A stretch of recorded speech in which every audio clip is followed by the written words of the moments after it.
Ako po ay nabinyagan po sa Iglesia Katolika. Buong pamilya ko po ay deboto po sa Iglesia Katolika. Sa totoo lang po, hindi ko po lubos na nauunawaan bilang kinagisnan po na reliyon at saka buong pamilya po, ganun po ang paniniwala, ako po ay sumasama. Napansin ko po ng mga kapatid po sa loob ng Iglesia ni Cristo, halos pabalik-balik po sa kapilya ng Iglesia ni Cristo. Tapos napapansin ko po, lalong-lalo na weekend po, sila po ay sama-sama na pumupunta sa bahay ng mga kapatid.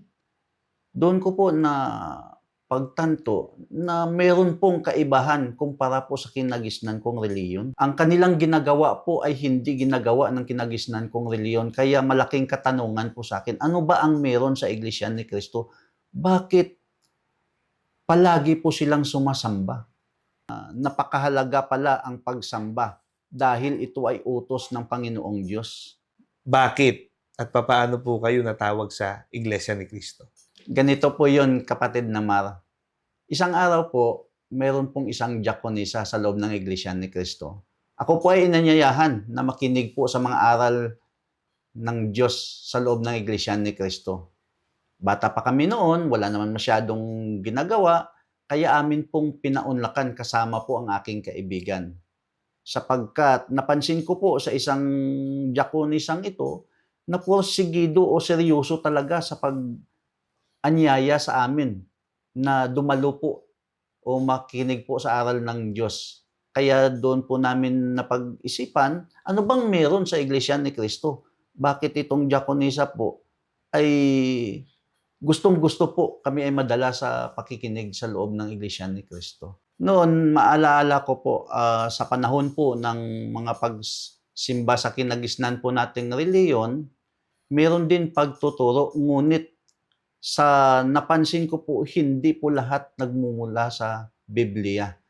Napansin ko po, meron pong sariling paliwanag, mayroon sariling opinyon.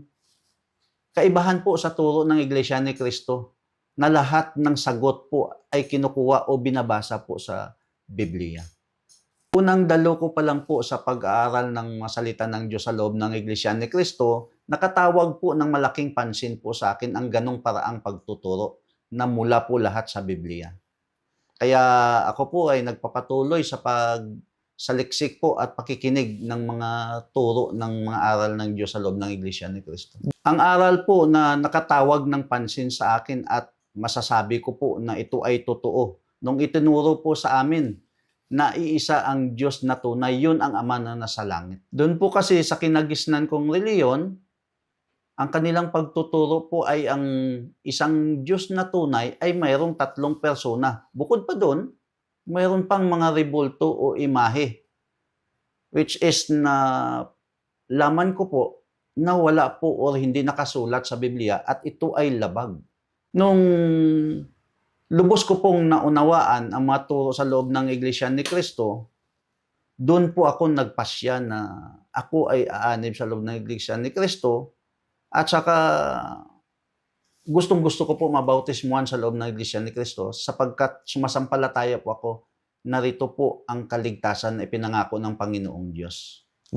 Bali, sarili ko pong panaliksik po sa aral ng Panginoong Diyos at aking pong sinasampalatayanan na lahat ng turo sa loob ng Iglesia ni Cristo ay mula sa Biblia na iniutos po ng Panginoong Diyos. Sa pagkakaalam ko po, mula nang ako'y magsimula na makikinig ng aral sa loob ng Iglesia ni Cristo, wala pong pumipilit o wala pong may tungkulin sa loob ng Iglesia ni Cristo na pipilitin kang dadalo sa pakikinig sa loob ng Iglesia ni Cristo. Ako po ang pumursigi na magpapatuloy po dahil nalaman ko po at sinampalatayanan ko po ang mga napakinggan sa loob ng Iglesia ni Cristo. Sa totoo lang po, kapatid na Mar, hindi po sapat ang salitang salamat sa lahat ng kagandahang loob ng Panginoong Diyos sa isang natatanging biyayang ibinigay niya po sa akin. Sa dinami-dami ng tao sa buong mundo, isa po ako sa kinaawaan niya na mapaloob sa kanyang bayan, na ito po ay may pangako ng kaligtasan sa araw ng paghuhukom.